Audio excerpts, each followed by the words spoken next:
पलट देते हैं हम मौजे हवदिस अपनी जरूरत से कि हमने आंधियों में भी चिराग अक्सर जलाए हैं।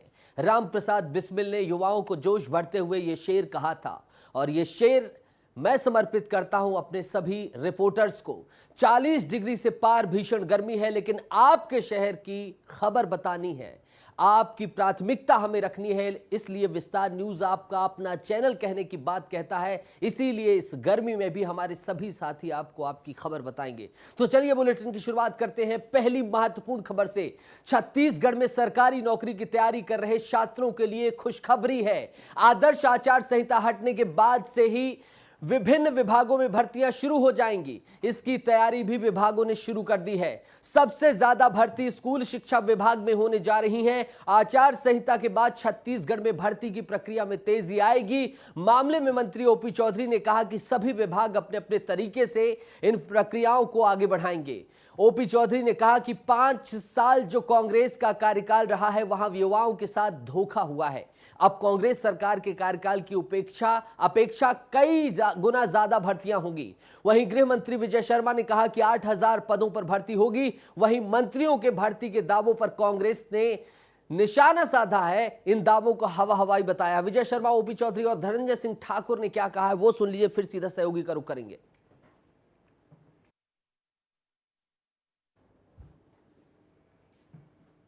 1000 नहीं भैया, 8000 पे होगी।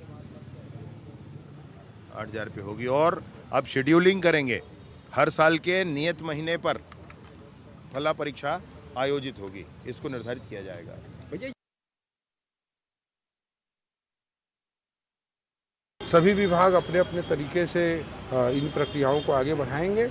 मैं इतना कह सकता हूं कि 5 साल जो कांग्रेस के रहे वो छत्तीसगढ़ के युवाओं के साथ अन्याय और धोखे के रहे।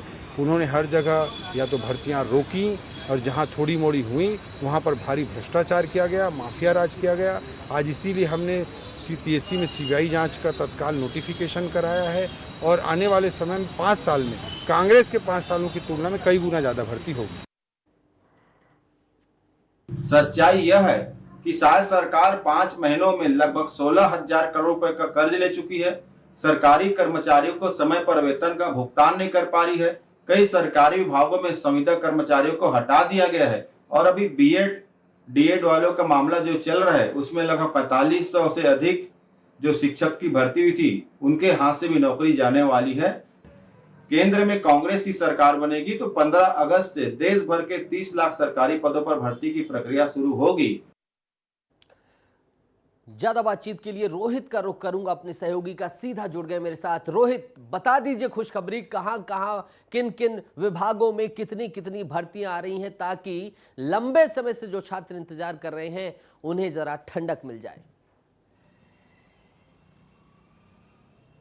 बिल्कुल नितेश, जब आप ये खबर बता रहे होंगे तो जो विस्तार न्यूज दर्शक देख रहे होंगे, युवा देख रहे होंगे, वो खुश होंगे, क्योंकि कहीं ना कहीं बड़ी बेरोजगारी की समस्या आम लोगों पर होती है। जब आप कॉलेज पास करते हैं, कॉलेज पास करने के बाद में सबसे बड़ा संकट रोजगार का होता है, लेकिन अब ये रोजगार का संकट दूर होता हुआ दिखाई देगा। 4 जून के बाद आदर्श आचार संहिता खत्म हो जाएगी, जिसके बाद कुल 23,000 से ज्यादा सरकारी पदों पर नौकरियां होने वाली है। 10,000 से ज्यादा शिक्षकों की शिक्षा विभाग में, शिक्षा से जुड़े हुए तमाम विभागों में ये भर्ती होगी। 8,000 गृह विभागों पर जो है वो भर्ती होने वाली, यानी कि एसआई, टीआई, इसके अलावा हवलदार की तैयारी कर रहे तमाम गृह विभाग के लोगों को, युवाओं को, अभ्यर्थियों को इसका फायदा मिलेगा। इसके अलावा स्वास्थ्य महकमे से जुड़े हुए 5,000 भर्तियां जो है वो जारी की जाएंगी। 5,000 भर्तियां होने वाली हैं। तो कुल इसको अगर देखा जाए तो 23,000 भर्तियों का वादा जो है वो सरकार कर चुकी है। इसके अलावा अगर घोषणा पत्र को देखा जाए तो भाजपा सरकार ने विधानसभा के घोषणा पत्र पर यह वादा किया था, जहां पर कुल 1 लाख से ज्यादा रिक्त भर्तियों को भरने का वादा था। अब सरकार बन गई है, सरकार भाजपा की है, तो ऐसे में अब ये नियमित रूप से इसकी प्रक्रिया शुरू की जाएगी और आदर्श आचार संहिता खत्म होने के बाद में हर साल बड़ी संख्या पे भर्ती जो है भर्ती वो की विभिन्न जाएगी, यानी विभागों कि में मोदी की गारंटी जो दी गई थी उसका पालन कराने की पूरी कोशिश की जाएगी और पूरी तैयारी कर ली गई है।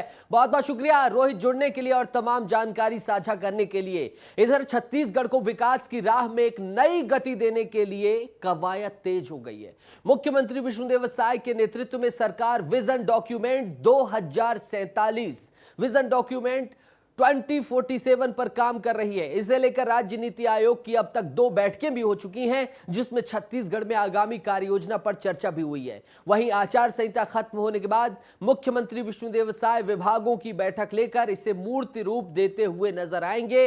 वहीं डिप्टी सीएम अरुण साव ने जहां विजन डॉक्यूमेंट 2047 पर अपनी प्रतिक्रिया दी है, तो वहीं पूर्व मंत्री शिव कुमार डहरिया ने इस पर तंज कसा है। जरा उसे सुन लीजिए, फिर सहयोगी का रुख करेंगे।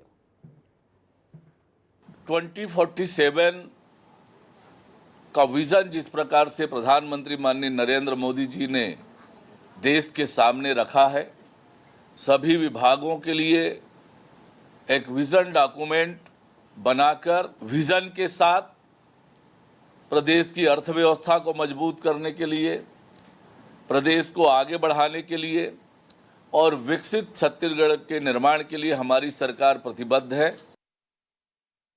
मुझे हंसी आती है उनके इस तरह की बात पे।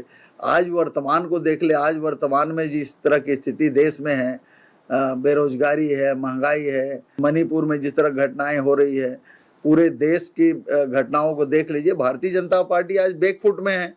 वो किस आधार पे कहते हैं 2047 विजन डॉक्यूमेंट की बात ये करते हैं? अभी का विजन डॉक्यूमेंट बनाए, पहले तो वर्तमान को देख ले, फिर बाद में भविष्य की बात करें। रवि जुड़ रहे हैं हमारे साथ ज्यादा जानकारी के लिए। सीधा रवि का रुख करेंगे। रवि, क्या है ये विजन डॉक्यूमेंट 2047? जरा इसे आसान भाषा में समझा दीजिए विस्तार से दर्शकों को, फिर बताइए कि क्या कुछ चल रहा है इसे लेकर। नीतीश, विजन डॉक्यूमेंट 2047 ये वो डॉक्यूमेंट है जिससे ये पता चलेगा कि छत्तीसगढ़ के लोग किस स्थिति में आने वाले समय में बढ़ने वाले हैं। ये आर्थिक रूप से, सामाजिक रूप से, धार्मिक रूप से कैसे सरकार जो छत्तीसगढ़ के लोग हैं, छत्तीसगढ़ की जो जनसंख्या है, उन लोगों को कैसे आगे बढ़ाएगी, इसका ये विज़न डॉक्यूमेंट है। और इसके लिए रूपरेखा तय की गई है कि किन क्षेत्रों में, जैसे कि मान लीजिए आपको शिक्षा के क्षेत्र में बेहतर काम करना है, तो किस तरह से प्राथमिक शिक्षा से लेकर उच्च शिक्षा तक के बच्चों को कैसी शिक्षा व्यवस्था दी जाएगी, कैसे हाईटेक किया जाएगा कि छत्तीसगढ़ के बच्चे सिर्फ यहाँ नौकरी ना करें, नासा में जाए और अंतरिक्ष में जाए, एस्ट्रोनॉट बने, इस तरह की व्यवस्था कैसे होगी, इसको लेकर इसमें रणनीति बनाई जा रही है। इसके अलावा जो नौकरी की तलाश करते हैं जो युवा, उनको कैसे नौकरी बेहतर मिल सके, सिर्फ सरकारी नौकरी नहीं, प्राइवेट सेक्टरों में भी नौकरी मिले और आत्मनिर्भर कैसे बने युवा, इस सेक्टर में नए नए और ऑप्शन खुलने चाहिए युवाओं के लिए। उसके लिए इसमें डॉक्यूमेंट तैयार किया गया है। और जो स्ट्रक्चर है छत्तीसगढ़ का, छत्तीसगढ़ में बस्तर जैसे इलाके, जो ट्राइबल इलाके हैं, वहाँ अभी तक सड़कें ठीक से नहीं बनी है, ठीक से अभी तक वहाँ शुद्ध पीने का पानी नहीं है, उनके पास ठीक से बिजली नहीं है। तो उन क्षेत्रों में कैसे इस सुविधाओं का विस्तार किया जा सके, इसको लेकर इस डॉक्यूमेंट में है। तो इसी पर सियासत हो रही है। कांग्रेस कह रही है कि वह बीजेपी की सरकार 10 साल से देश भर में है, छत्तीसगढ़ में नई सरकार बनी है, तो ये लोग लगातार महंगाई बेरोजगारी को बढ़ा रहे हैं, तो ये लोग कैसे विजन दे सकते हैं? तो ये इस पर सियासत हो रही है। सियासत तो होती रहेगी, सियासत का काम है। आपने भी अपना पर्सनल विजन 2047 तो नहीं बना लिया है? देखिए, सबका विजन तो तय रहता है कि कौन कैसे अपना जीवन यापन सही करना चाहता है, क्योंकि हम पत्रकारिता के क्षेत्र में हैं। नीतीश, तो हमारी ये जिम्मेदारी है कि जो विजन तैयार किया जा रहा है उसको सही ढंग से पालन किया जाए छत्तीसगढ़ में। इसको लेकर हर चीज की खबर हम आपको दिखाएंगे और यस, एग्जैक्टली यही पॉइंट है कि हमारा भी विजन है कि हर खबर दर्शकों तक पहुंचे। शुक्रिया रवि जुड़ने के लिए और तमाम जानकारी साझा करने के लिए बहुत बहुत धन्यवाद। आगे बढ़ेंगे और छत्तीसगढ़ की महत्वपूर्ण खबर की बात करेंगे, जहां छत्तीसगढ़ के कारोबारियों को लॉरेंस बिश्नोई गैंग के निशाने से पुलिस ने बचाने के बाद उनको डिटेन कर लिया है, उन्हें हिरासत में ले लिया है। तो वहीं इंटेलिजेंस इनपुट के आधार पर रायपुर पुलिस ने कुख्यात अंतर्राष्ट्रीय संगठित आपराधिक गिरोह पर बड़ी कार्रवाई भी की है। तमाम कार्रवाइयां की जा रही हैं, पूछताछ की जा रही है। जैसा कि आपको पता ही है, शार्प शूटर के साथ 3 आरोपियों को पुलिस ने गिरफ्तार किया था। आज इस मामले पर क्या हुआ है, डिप्टी सीएम विजय शर्मा ने लॉरेंस बिश्नोई गैंग को खुली चुनौती दे दी है। विजय शर्मा ने कहा है कि लॉरेंस हो या फ्लोरेंस, ऐसे लोगों को ठोका जाएगा। वहीं कांग्रेस नेता कह रहे हैं कि भाजपा सरकार बनने के बाद अंतरराष्ट्रीय गिरोह छत्तीसगढ़ तक पहुंच गया है। सब कुछ जानेंगे, लेकिन उससे पहले क्या कुछ सियासत हुई है वो सुन लीजिए। वार पलटवार हुआ है और ललकार जो दिखाई है गृह मंत्री ने, उसे सुन लीजिए, फिर सहयोगी का रुख करेंगे। इनका कारोबार झारखंड में है, लोग रहने वाले यहाँ के हैं, सुरक्षा की जिम्मेवारी हमारी है। और चाहे लॉरेंस बिश्नोई हो कि फारेंस बिश्नोई हो, ठोका जाएगा भैया। ऐसा करेंगे तो गलत होगा इनके साथ। पुलिस वालों को बधाई देनी चाहिए, इसमें सरकार की कहीं कोई भूमिका नहीं है।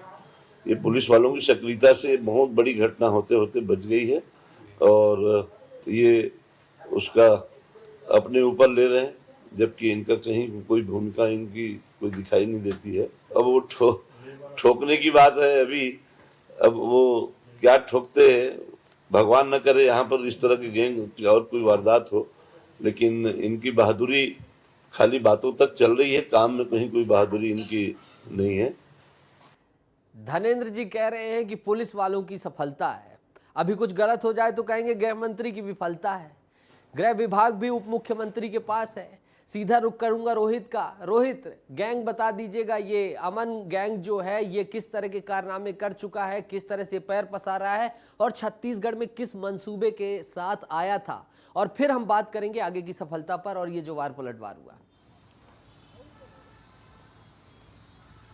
बिल्कुल, देखिए मंसूबा ये लोग का था कि व्यापारियों को डरा धमका कर उनसे जो मनी है, पैसा है, वो वसूला जाए, लेकिन मंसूबा नाकामयाब हो गया। और कितना बड़ा प्लानिंग, कितने बड़े स्तर पे प्लानिंग नितेश किया गया था, इससे ये समझा जा सकता है कि यहाँ के एक व्यक्ति ने सुपारी जो है वो पंजाब में दी, पंजाब से लॉरेंस बिश्नोई के पास सुपारी गई और लॉरेंस बिश्नोई ने मलेशिया में बैठे हुए मुकेश सिंह को इसकी सुपारी दी और फिर मुकेश सिंह ने जेल में बंद भूपेंद्र सिंह से इसका संपर्क किया और भूपेंद्र सिंह ने झारखंड में बैठे हुए पप्पू सिंह को इसकी सुपारी दी और उसके बाद में 2 व्यापारियों को टारगेट बनाया गया था। रायपुर के एक बड़े कोल कारोबारी हैं जिनको टारगेट बनाया गया था। दूसरा टारगेट रायगढ़ में था, रायगढ़ में एक व्यापारी है, उनको टारगेट बनाया गया था। तो कितने बड़े स्तर पे प्लानिंग की गई थी ये समझा जा सकता है, लेकिन इनका मंसूबा नाकामयाब लगा। पुलिस की सजगता ने कहीं ना कहीं एक बड़ी घटना होते हुए एक चीज और, विजय शर्मा अपनी सक्रियता को लेकर जाने जाते हैं, गृह विभाग को लेकर वो संजीदा हैं।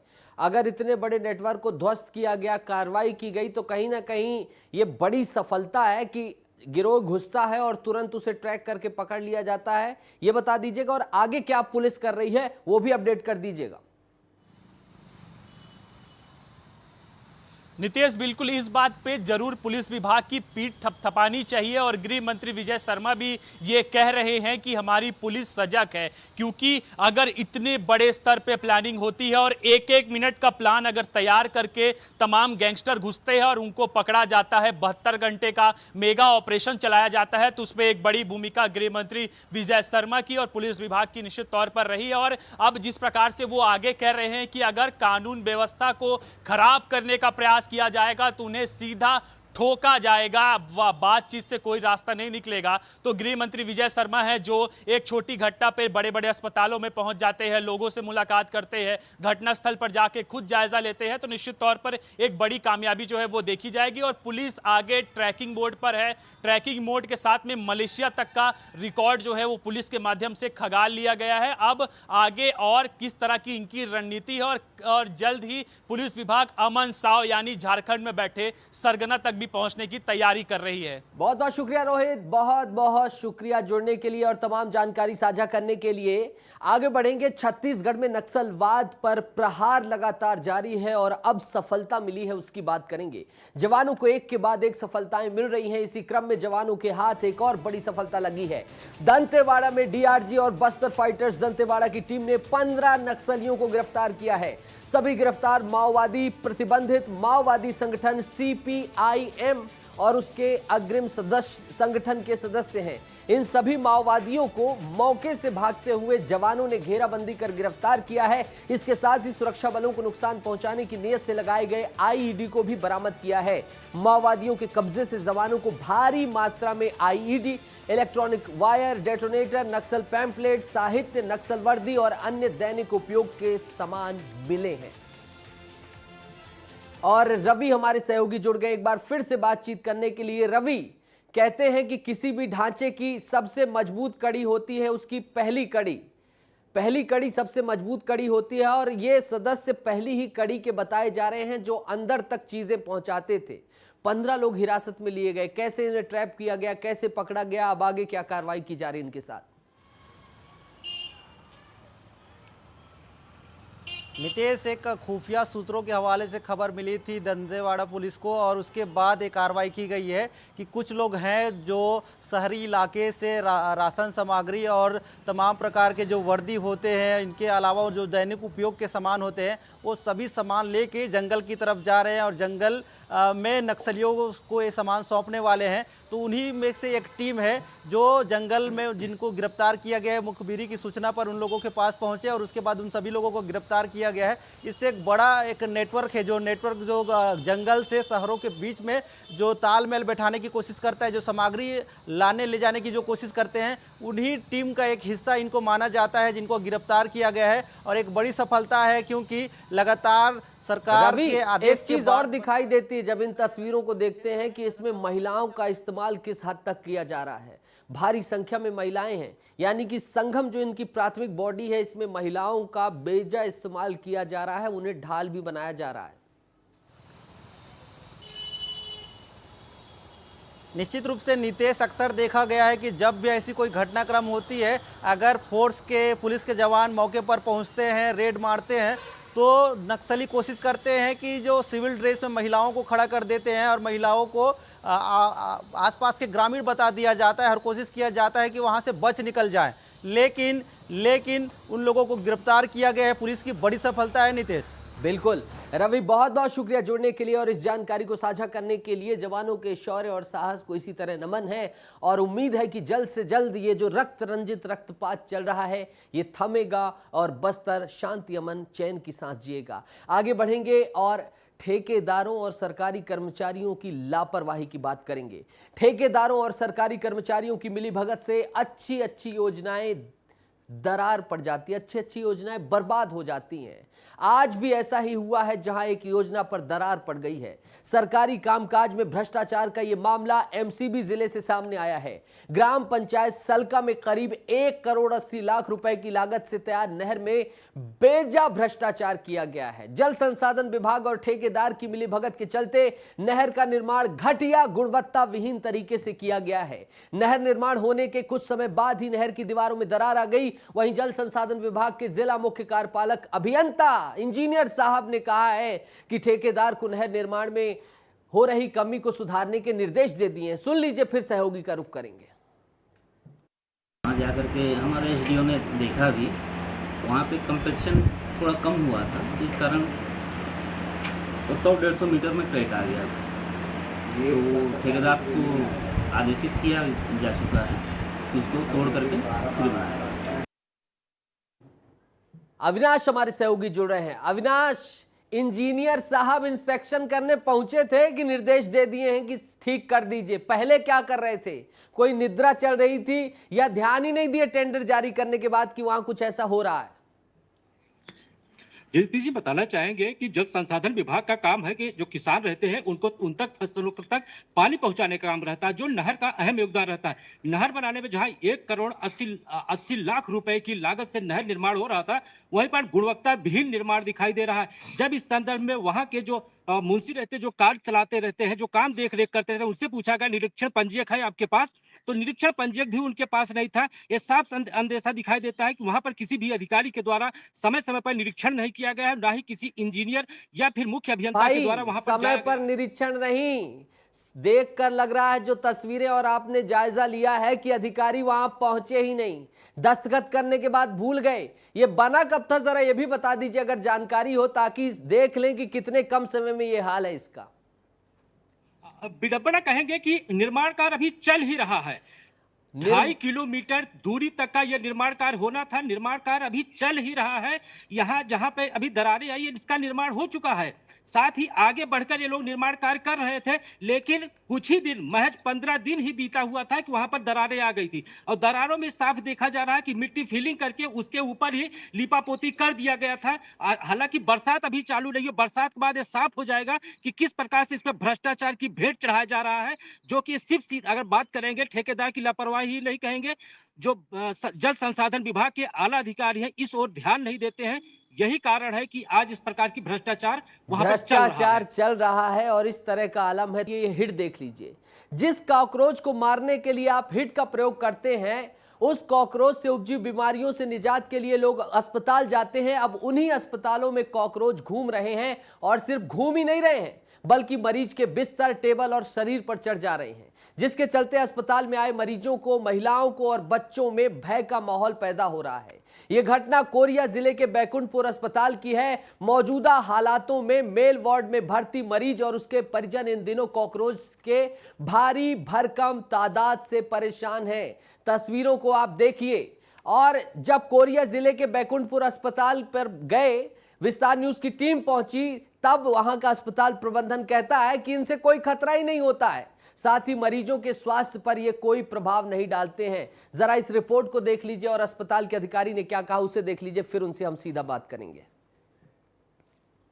जिला अस्पताल बैकुंठपुर के मेल वार्ड में मौजूद हैं और यहाँ पर कॉकरोचों का आतंक देखने को मिला है और लगातार यहाँ पे भर्ती मरीज कॉकरोच के आतंक से जूझ रहे हैं। यहाँ पे हमारे साथ एक भर्ती मरीज के परिजन हैं, इनसे बात करते हैं।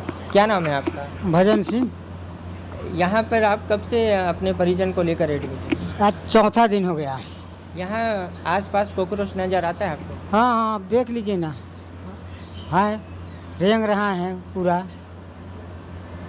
पूरा डसना में भी रेंगता है, साग भात में भी घुस जाते हैं। अच्छा, जो आप लोग यहाँ पे खाना लेके आते हैं उसमें भी खाने में दिक्कत करते हैं? अरे देखते हैं, लेकिन हम खाते हैं भाई, क्या करें। घुसते हैं तो थोड़ा सा हाथ में इसे निकाल देते हैं, इसके बाद खा लेते हैं। तो मरीज के परिजन बता रहे हैं कि अगर ये खाना उना यहाँ पे रखते हैं तो उसमें कॉकरोच घुस जाता है, तो हाथ से निकाल के खा लेने की मजबूरी है। और यहाँ पे देखा, और भी मरीज हैं, इनसे भी बात करते हैं। यहाँ पे कॉकरोच आपको नज़र आते हैं? जी बहुत सारा।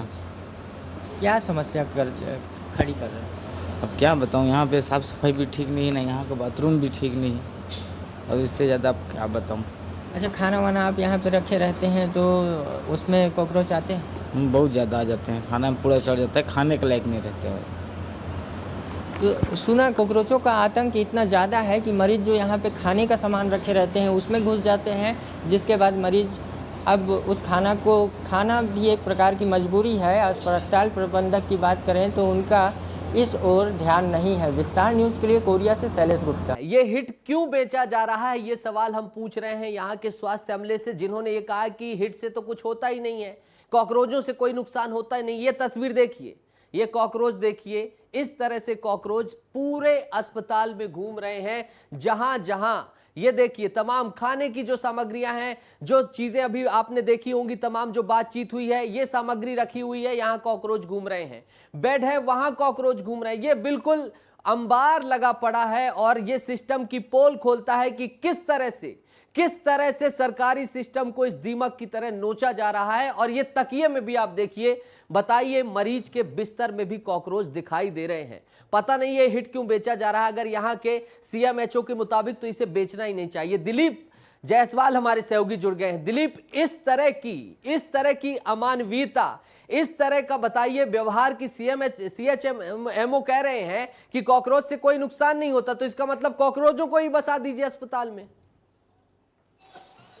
बिल्कुल, देखिए अस्पताल में लोग स्वस्थ होने के लिए पहुंचते हैं, बीमार होने के लिए नहीं। इसको जो सीएमएचओ है उनको सोचना चाहिए। और कॉकरोच क्या कोई पालतू जानवर है क्या कि अस्पताल में रहे, किसी के घर पे रहे? उसको हटाने के लिए पूरा प्रबंध करना चाहिए था। लेकिन जिस तरीके से उन्होंने बयान दिया है गैर जुर्माना, उससे साफ तौर पे झलकता है कि अधिकारी बिल्कुल लापरवाही बरत रहे हैं और उनको मरीजों की जिंदगी का कोई परवाह नहीं है। बता दूं कि ये जो क्षेत्र है, ये पूरा कोरिया जो क्षेत्र है, वो स्वास्थ्य मंत्री श्याम बिहारी जायसवाल का क्षेत्र है। उनके स्वास्थ्य मंत्री बनने के बाद भी वहाँ के जो स्वास्थ्य विभाग के अधिकारी हैं वो इस तरीके से लापरवाही बरत रहे हैं। ऐसे में आने वाले दिनों में मरीजों के साथ, उनके परिजनों के साथ कुछ भी गंभीर घटना हो सकती है। आप बता रहे थे कि तकिए में किस तरीके से अगर कॉकरोच घूम रहा है, कहीं मरीज के कान में वो घुस जाए या फिर उसके नाक में घुस जाए तो एक बड़ी दिक्कत सामने आ सकता है। लेकिन बिल्कुल दिलीप, बिल्कुल परमाणु बम के हमले तक से कॉकरोच सुरक्षित बच जाता है, लेकिन यहाँ के चीफ हेल्थ मेडिकल ऑफिसर के मुताबिक कोई नुकसान नहीं। बहुत बहुत शुक्रिया जुड़ने के लिए, तमाम बातचीत करने के लिए। ये मैं खरीदने की आपसे गुजारिश करूंगा, किस कंपनी का खरीदेंगे ये नहीं बोलूंगा, लेकिन कॉकरोच से सुरक्षित रहे, सतर्क रहे। उम्मीद है इस खबर को देखने के बाद एक्शन होगा। धर्मनगरी डोंगरगढ़ चलेंगे, जहां सियासी उठापटक का दौर शुरू हो गया है। नगर पालिका परिषद में अध्यक्ष पद के लिए बीजेपी के 14 पार्षद अविश्वास प्रस्ताव लाने की तैयारी पूरी कर चुके हैं। वर्तमान नगर पालिका अध्यक्ष सुदेश मेश्राम के ऊपर कमीशन खोरी और भ्रष्टाचार का गंभीर आरोप बीजेपी लगा रही है। 24 वार्डों वाली नगर पालिका परिषद डोंगरगढ़ में इस समय बीजेपी के 14 पार्षद हैं, तो वहीं दूसरी ओर कांग्रेस पार्टी के पास 1 पार्षद की मृत्यु हो जाने के बाद 9 ही पार्षद बचे हैं।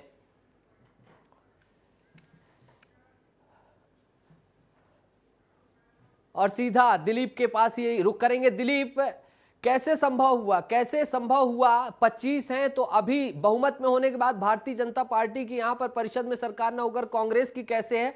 जरा इस पेचीदगी को बता दीजिएगा और आगे अविश्वास प्रस्ताव की क्या तैयारी है उसे भी समझा दीजिएगा।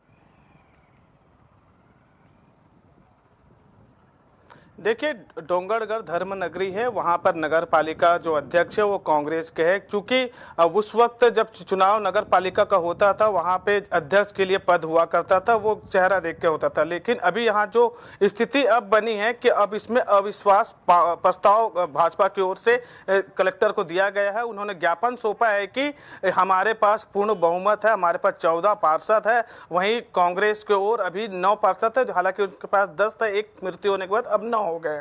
तो इस तरह का अविश्वास प्रस्ताव कलेक्टर को दिया गया था। कलेक्टर के निर्देश पर निगम कमिश्नर ने अभी इस पर लोगों से सत्यापन करवा रहा है, प्रस्ताव मांगा जा रहा है, साइन लिया जा रहा है और जिनका बहुमत होगा, जो भी चीजें होगी उस पर अब फिर कलेक्टर का ये अधिकार है कि उस पर अपना मत देकर इस तरह के चुनाव करा सकते हैं। तो फिलहाल अभी अविश्वास प्रस्ताव के लिए बीजेपी ने कलेक्टर को ज्ञापन दिया है और उनका कहना है कि हमारे पास पूर्ण बहुमत की सरकार हम नगर पालिका में बना सकते हैं, इसलिए हमें इस अविश्वास प्रस्ताव को लागू किया जाए।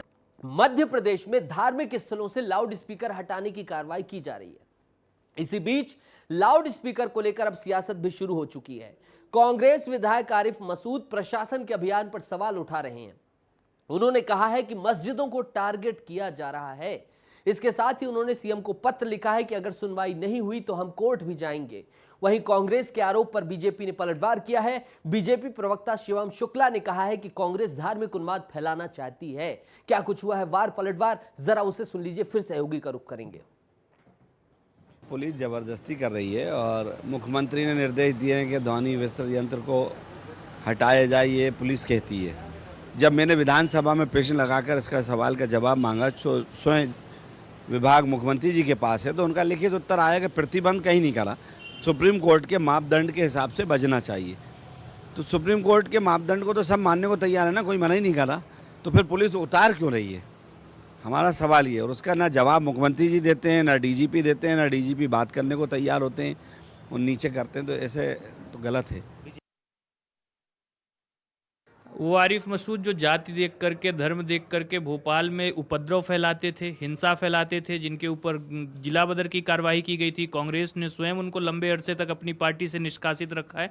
आरिफ मसूद का तो पूरा चरित्र ही धार्मिक उन्माद से भरा हुआ रहा है। उनकी राजनीतिक शैली में ही हम देखते हैं कि लगातार सनातन को टारगेट करने वाली उनकी राजनीति केंद्रित रहती है। तो स्वाभाविक तौर पर आरिफ जी के इस प्रकार के बयानों से मध्य प्रदेश का सौहार्द नहीं खराब होने वाला है।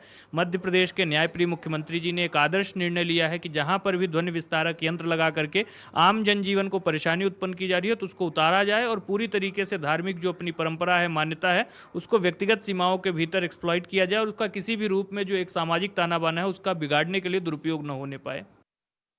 संवेदनशील मसला है और मुख्यमंत्री का पहला ही आदेश था पहली बैठक में। विवेक हमारे सहयोगी जुड़ गए, सीधा उनका रुख करेंगे। विवेक, क्या आधार है? जब हम कार्रवाई देख रहे थे, जिस दिन कार्रवाई अभी की गई है बीते दिन, वहां भोपाल हो, इंदौर हो, हर जगह मंदिर और मस्जिद दोनों ही जगहों से लाउड स्पीकर निकाले जा रहे थे, फिर भी इस तरह का आरोप लगा है। देखिए, एक आरिफ मसूद की एक खासियत है कि जब भी कोई मंदिर मस्जिद का जिक्र होता है तो आरिफ मसूद सबसे पहले आपत्ति दर्ज कराते हैं और उनका ये तर्क है कि जब धार्मिक गुरु के जरिए ये पूरी कार्रवाई होनी थी वहाँ पुलिस का क्या काम था। दरअसल प्रशासन की टीम में पुलिस की भी मौजूदगी होती है। आरोप है कि पुलिस ने जबरन लाउड स्पीकर उतरवाए हैं, लेकिन प्रशासन का ये तर्क है कि तमाम सारे धर्मगुरुओं से बातचीत करते हुए मंदिर मस्जिद से ये जो लाउड स्पीकर है उनको उतारने की कार्रवाई की गई है। लेकिन एक बात है कि आरिफ मसूद जब ये इस बात का जिक्र कर रहे हैं तब वो विधानसभा में खुद भी सवाल लगा चुके हैं, जिसके जवाब में सरकार ये कह चुकी है कि धार्मिक गुरुओं की सहमति के बाद ही लाउड स्पीकर को उतारा गया है, बाकायदा सुप्रीम कोर्ट की गाइडलाइन है। फिर भी वो ये कह रहे हैं कि अगर कहीं पे पुलिस के जबरन दबाव में लाउड स्पीकर उतारे गए हैं तो वो कोर्ट का रुख करेंगे। ये उनकी निजी राय है और उनका ये अधिकार भी है कि वो कोर्ट जा सकते हैं। लेकिन विवेक, एक बड़ा सवाल खड़ा होता है। बिल्कुल, बेशक वो कोर्ट जाए, जाना भी चाहिए। जब प्रदूषण फैलता है, जब ऐसी चीजें होती हैं तो वो धर्म देखकर तो होता नहीं है। हवा, पानी, इस पर तो किसी की बंदिश नहीं है। जब कोई सरकार ऐसे कदम उठाती है तो इसमें समन्वय तो कभी क्यों नहीं दिखता है? क्यों धार्मिक चश्मे से ही ऐसी चीजें देखने की कोशिश की जाती हैं? देखिए, बीजेपी का माकूल जवाब यही है कि धार्मिक उन्माद फैलाने की कोशिश की जा रही है, जबकि सुप्रीम कोर्ट और एनजीटी के गाइडलाइन थे कि नॉइस पॉल्यूशन के चलते काफ़ी ह्यूमन, ना सिर्फ इंसान बल्कि जानवरों को भी इससे दिक्कत होती है। तो ऐसे में सरकार की पहली प्रायोरिटी है कि कोर्ट के ऑर्डर्स को फॉलो कराया जाए और जहाँ पे भी ये नॉइस पॉल्यूशन जैसी कोई स्थिति बन रही है, क्योंकि सबका एक साउंड का एक डेसिबल तय है कि इतने डेसिबल तक ही आप यहाँ पे कोई भी ध्वनि विस्तारक लगा सकते हैं। इसके बाद भी सरकार ने ये कहा था कि सिर्फ 2 ही लाउड स्पीकर अनिवार्य होंगे अगर कहीं पे धार्मिक कार्यक्रम है, लेकिन ये देखा गया कि कई सारे लाउड स्पीकर के जरिए नॉइस पॉल्यूशन करने की कोशिश की गई। यहाँ तक कि मंदिर मस्जिद दोनों के खिलाफ एक्शन लिया गया और वहाँ के जो तमाम प्रबंधक थे, धर्मगुरु थे, उनसे बातचीत करते हुए सरकार ने पूरी कार्रवाई की और ये पूरी पुलिस को तस्दीक दी गई थी कि जब मोहन गवर्नमेंट फॉर्म हुई थी और मोहन सरकार पहली बार जब चेयर पे बैठे थे तो सबसे पहला सिग्नेचर उन्होंने इसी आदेश को पालन कराने के लिए कहा था। और इसके बाद सियासत हो रही है और उम्मीद है सभी भोपाल वासियों के, प्रदेश वासियों के हित में ध्यान में रखते हुए समन्वय की बात भी होगी। विवेक, आप हमारे साथ जुड़े रहिएगा। अगली खबर में आपके साथ फिर मुखातिब होंगे, बातचीत करेंगे। इस खबर में बातचीत करने के लिए शुक्रिया। एक बार फिर से मध्य प्रदेश विधानसभा के पूर्व नेता प्रतिपक्ष डॉक्टर गोविंद सिंह पर गंभीर आरोप लगा है। यह आरोप अतिक्रमण का है। इतना ही नहीं, सोसाइटी की जमीन पर अतिक्रमण हटाने के लिए सोसाइटी ने नोटिस भी इन्हें जारी किया है। राजधानी भोपाल की रिवेरा टाउन ऑनर्स सोसाइटी ने नोटिस ये जारी किया है। अतिक्रमण नहीं हटाने पर कार्रवाई की चेतावनी दी गई है। नोटिस में लिखा है कि अगर अवैध निर्माण जल्द से जल्द नहीं हटाया गया तो सोसाइटी कार्रवाई करेगी। हाउसिंग बोर्ड सोसाइटी के सहयोग से अतिक्रमण हटाने की कार्रवाई की जाएगी। बता दें कि टाउनशिप में डॉक्टर गोविंद सिंह का मकान है और बंगले के पीछे समिति की जमीन पर कब्जा करने का इन पर गंभीर आरोप लगाया गया है। और लगातार हमारे सहयोगी विवेक जुड़े हुए हैं, सीधा एक बार फिर से उनका रुख करेंगे। विवेक, कितनी जमीन ये हड़पने का आरोप इनके ऊपर लगाया गया है और पहले के क्या आरोप थे और अभी इसके बाद फिर आगे की क्या कार्रवाई की बात है और गोविंद सिंह का अभी तक पक्ष क्या आया है? देखिए, आज उनको नोटिस मिला है और डॉक्टर गोविंद सिंह मध्य प्रदेश के पूर्व नेता प्रतिपक्ष रहे हैं और अपनी साफगोई के लिए पहचाने जाते हैं। अगर कहीं माफियाओं के हौसले बुलंद हैं तो आरोप लगाने से डॉक्टर गोविंद सिंह पीछे नहीं हटे हैं। उन्होंने रवेरा टाउन, उनका जो घर है, काफ़ी पॉश सोसाइटी है, यहाँ पे कई सारे ब्यूरोक्रेट राजनेता रहते हैं और वहाँ सोसाइटी की तरफ से एक नोटिस दिया गया है। नोटिस में ये कहा गया है कि आपने अपने घर के पीछे साइड एक गैराज बना के रखा हुआ है, उसे फौरन हटा दिया जाए, नहीं तो उसे अतिक्रमण की श्रेणी में रखा जाएगा और हाउसिंग बोर्ड के जो गाइडलाइन है उनके तहत पालन कराते हुए उसे तोड़ा जाएगा। ये नोटिस अभी गोविंद सिंह तक नहीं पहुंचा है, लेकिन जैसे ही पहुंचेगा फौरन ही वो उस पर एक्शन लेते हुए खुद ही उस अतिक्रमण को हटा देंगे। सोसाइटी को इसमें जहमत नहीं उठानी पड़ेगी। लेकिन एक जो बड़ी बात है कि गोविंद सिंह लंबे अरसे से सरकारी आवास पर रहते आ रहे हैं, कई बार के विधायक है, ऐसे में उनको ये नहीं पता होगा या उनकी जानकारी में नहीं है, क्योंकि गोविंद सिंह अधिकांश अपना जो समय है भोपाल के बजाय वो लाहौर में बिताते हैं। ऐसे में गाड़ी खड़ी करने के लिए या तो उनके किसी करीबी ने वो शेड बना दिया है, जिसको लेकर सोसाइटी की तरफ से आपत्ति आई है। हमने जब बात की डॉक्टर गोविंद सिंह से तो उन्होंने कहा कि इस पूरे मामले में उनकी जानकारी नहीं है, लेकिन जानकारी आ गई है तो सोसाइटी को कोई दिक्कत नहीं होगी, वो खुद ही उस अतिक्रमण को हटा लेंगे जिसे सोसाइटी ने नोटिस दिया है। तो ये गलती मानते हैं गोविंद सिंह और ये कह रहे हैं कि उसे हटा लिया जाएगा। सोसाइटी के सचिव और तमाम सारे लोगों को कोई दिक्कत नहीं होगी। हालांकि जो पीछे का एरिया है वो किसी तरीके से अतिक्रमण की श्रेणी में नहीं आता क्योंकि खाली जगह है, लेकिन सोसाइटी ये कह रही है कि ये कह रही है तो भी वो समन्वय की बात कर रहे हैं। अगली खबर का रुख करते हैं। अगर भारतीय जनता पार्टी चुनाव जीतती है, सरकार बनाती है, तो मध्य प्रदेश के लोकसभा चुनाव के नतीजों के बाद 3 बड़े नेताओं को प्रधानमंत्री मोदी की कैबिनेट में जगह मिल सकती है। पूर्व मुख्यमंत्री शिवराज सिंह चौहान, केंद्रीय मंत्री ज्योतिरादित्य सिंधिया, बीजेपी के प्रदेश अध्यक्ष विष्णुदत्त शर्मा को कैबिनेट में जगह मिल सकती है। खबर है कि इन नेताओं ने अपनी पूरी तैयारी कर ली है। वहीं जब कांग्रेस नेता से इस मामले पर बातचीत की गई तो उन्होंने तंज कसा है। क्या कुछ हुआ है वो सुन लीजिए, फिर सीधा सहयोगी का रुख करेंगे।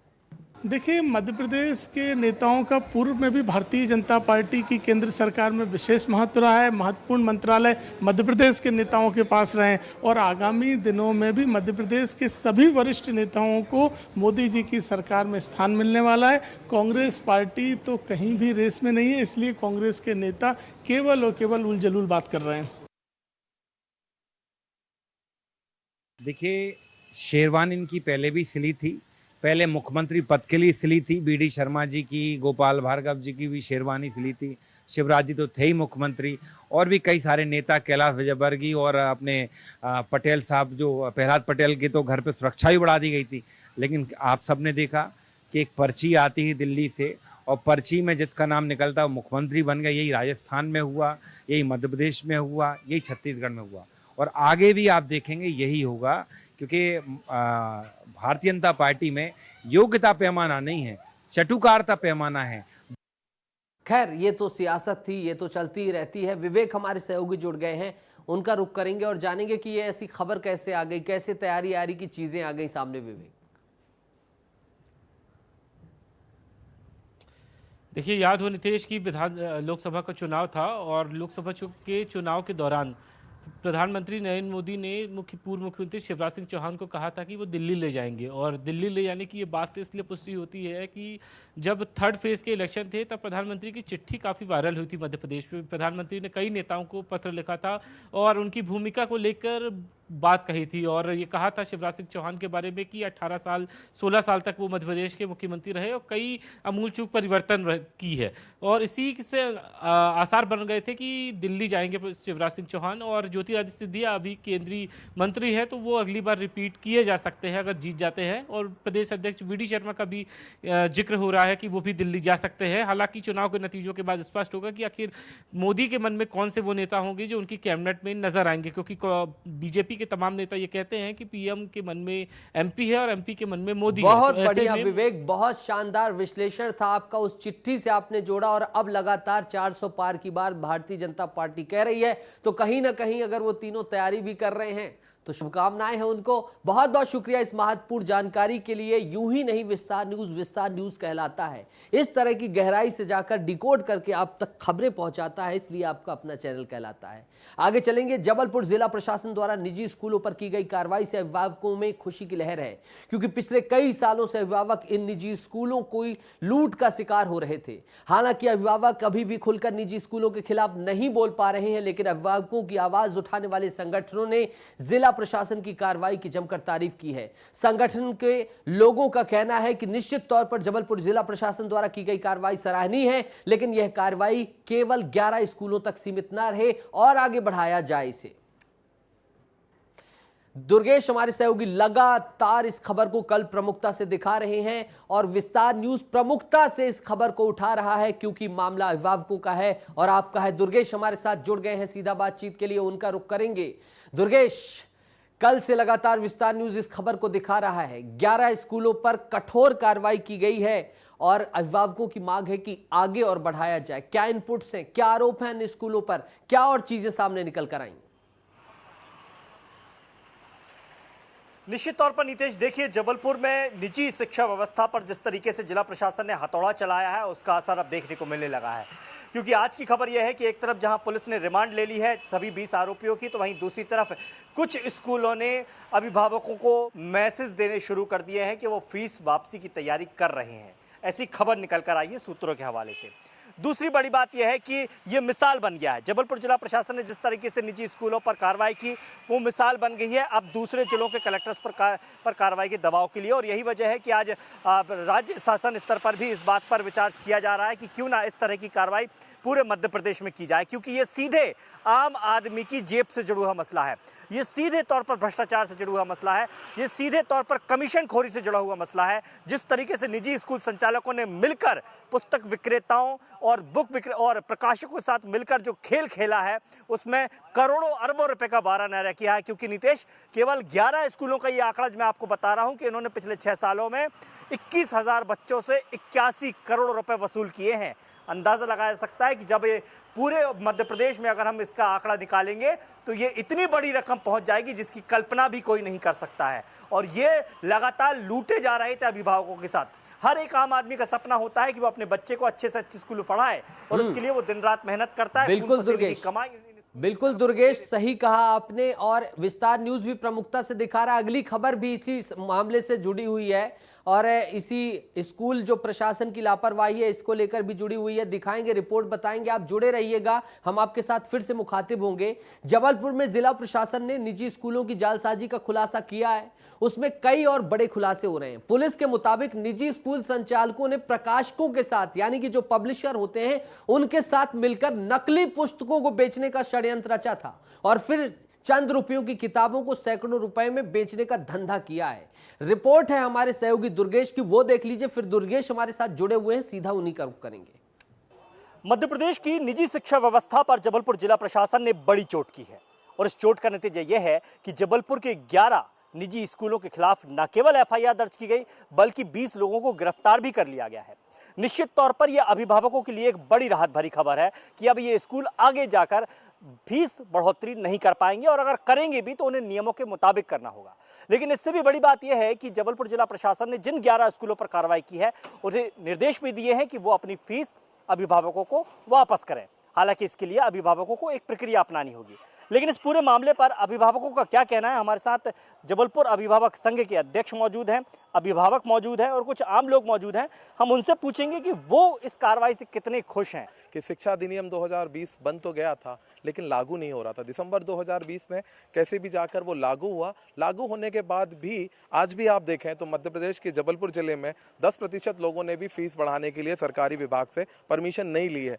तो सिर्फ 10 स्कूलों पर कार्यवाही कर प्रशासन वाहवाही अगर लूट रहा है तो मैं उसको गलत मानूंगा। क्योंकि जबलपुर जिला प्रशासन ने शहर के 11 निजी स्कूलों पर शिकंजा कसा है, लेकिन इसके साथ साथ पुस्तक विक्रेताओं और प्रकाशकों पर भी लगाम लगाई है। सबसे बड़ी जो मिलीभगत सामने आती है वो ये है कि निजी स्कूल संचालक और पुस्तक विक्रेता प्रकाशक मिलकर नकली किताबें बेच रहे हैं।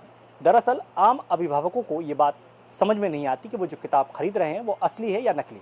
लेकिन जबलपुर जिला प्रशासन ने जो कार्रवाई की है उसमें नकली किताबों का भी एक मामला सामने आया है, जिसमें बिना ISBN नंबर के ही ये किताबें मार्केट में बेची जा रही थी, जिस नंबर का मतलब होता है इंटरनेशनल स्टैंडर्ड बुक नंबर्स।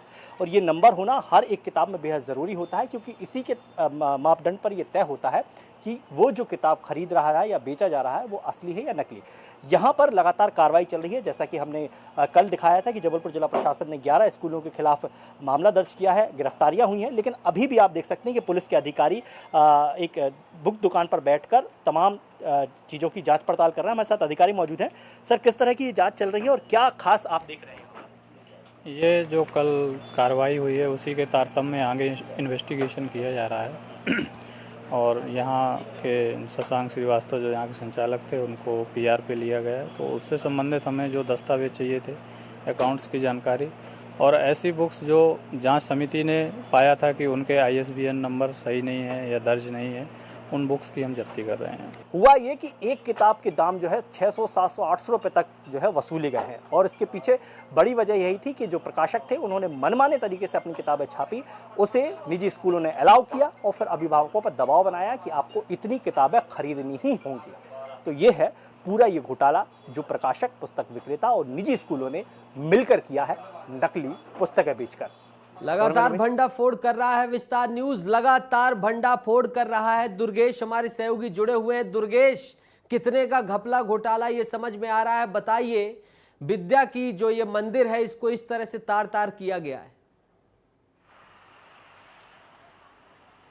बिल्कुल नितेश, देखिए कहते भी हैं कि शिक्षा दान जो होता है वो सबसे महान दान होता है, लेकिन इस शिक्षा दान को ही इन निजी स्कूलों ने धंधे का जरिया बना लिया और जिस तरीके से लूटपाट की गई, इसे हम लूटपाट इसी कहेंगे क्योंकि चारों तरफ से निजी स्कूल संचालकों ने अभिभावकों पर ऐसा शिकंजा कसा कि एक तरफ उन पे अनाप शनाप फीस का लोड डाल दिया, दूसरी तरफ उन्हें यूनिफॉर्म पर लोड डाल दिया, तीसरी तरफ जब नहीं बचा कोई रास्ता तो नकली पुस्तकें बेचकर उनसे लूटमारी की गई। हर साल किताबें बदली जाती हैं जबलपुर में निजी स्कूल संचालकों के द्वारा।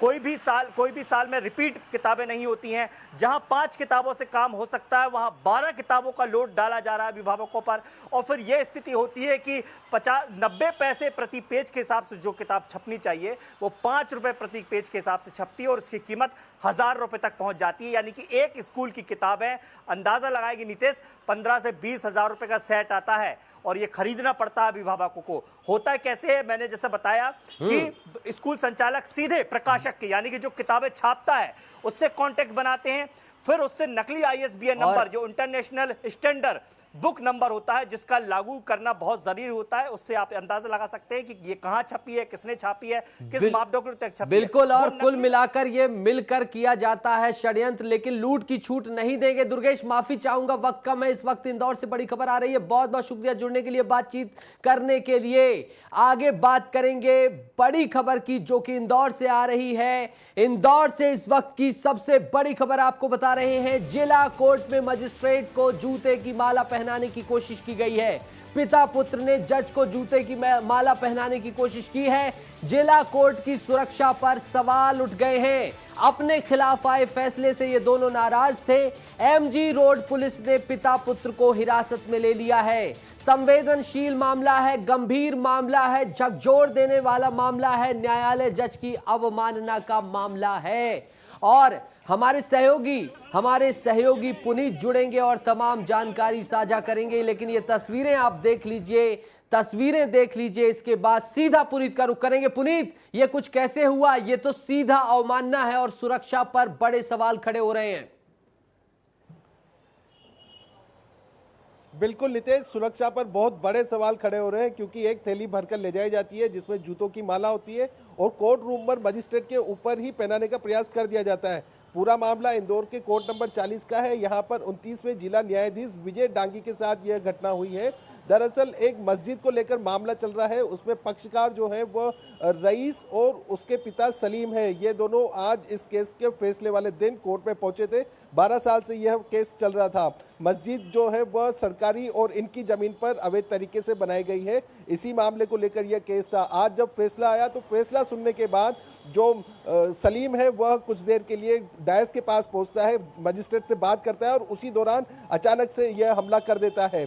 इसके बाद दोनों पिता पुत्र की जमकर पिटाई भी कोर्ट में वकीलों द्वारा की गई है। हालांकि पुलिस उन्हें बचाकर MG रोड थाने ले आई। इसमें एक और पहलू यह है नितेश की जो बेटा है, जो रईस है, वह विकलांग है, उसके दोनों पैर नहीं है, लकड़ी के पैर से वह चलता है तो कोर्ट रूम में ही उसकी इस कदर पिटाई की गई कि उसके दोनों लकड़ी के पैर भी कोर्ट के कटघरे में ही रखे रह गए। हालांकि कोर्ट था तो वहाँ के हम वीडियो और फोटो नहीं ले सकते थे, तो वो अब एमजी रोड थाने पर बैठा है और अपनी तरफ से सफाई पेश कर रहा है। उनका यही कहना है कि उनके साथ न्याय नहीं हुआ, इस वजह से उन्होंने ये हरकत की है और अपनी इस हरकत पे कोई पछतावा भी नहीं है उन्हें। नितेश। पुनीत, लेकिन जिस तरह से आप बता रहे हैं कि पुलिस वालों ने वहीं उन्हें पीटा है, उनके साथ मारपीट हुई है, तो ये भी अपने आप में चिंताजनक है कि कानून के रखवालों ने भी कानून की तहत जो प्रणाली है उसका उल्लंघन करते हुए इस तरह का कर दिया, तो कहीं ना कहीं ये आक्रोश भी इसी तरह से उपज उठता है।